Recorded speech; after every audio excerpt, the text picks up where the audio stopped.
It's one country in the Middle East that doesn't have to abide by the rules that everyone else follows. There is no red line. If they were any other country in the Middle East, if they were Arab country or Muslim country, we would be calling them a rogue nation because they just bombed, as you said, multiple sovereign countries, many of which had not attacked them. Tunisia didn't do anything to them. They bombed the flotilla in Tunisia. And that's just in the last couple of days. You go back further, they've bombed Iran and Iraq and Yemen, Syria.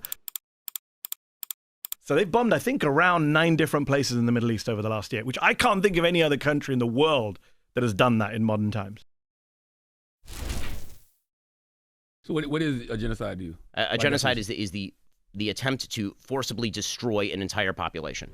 But on the genocide question, it's funny that he kind of patronizingly says, these genocide scholars, they didn't give you the definition. And you rightly said, what's the definition? And he said, forcibly destroying a whole population. That is not the definition of genocide. The 1948 Genocide Convention gives us the definition of genocide. Article 2, it says very clearly that genocide is any of the following acts with the intent to destroy in whole or in part a national, religious, racial, or ethnic group. And one of those acts, killing members of the group, causing serious bodily or mental harm to the group, inflicting conditions of life on a group that cause its physical destruction, preventing births within that group, and taking children away from that group and giving it to another group.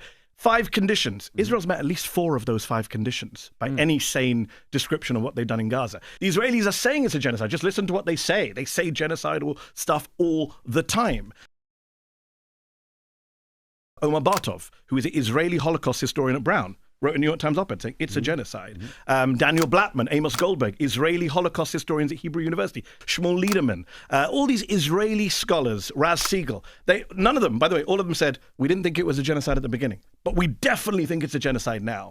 These are Israeli Jewish experts on the Holocaust. What is happening in Gaza is the greatest tragedy of our lifetime. Gaza makes Iraq look like a walk in the park. The biggest cohort of child amputees anywhere on planet Earth. A child killed every hour, every day for the last 2 years, according to Save the Children. One, it's our money doing the bombing, right? Yeah, we paid for those bombs that killed those kids in hospitals and schools and refugee camps and churches and mosques and graveyards. We paid for that, right? Why the hell are we paying for this stuff? Did anyone ask the American people?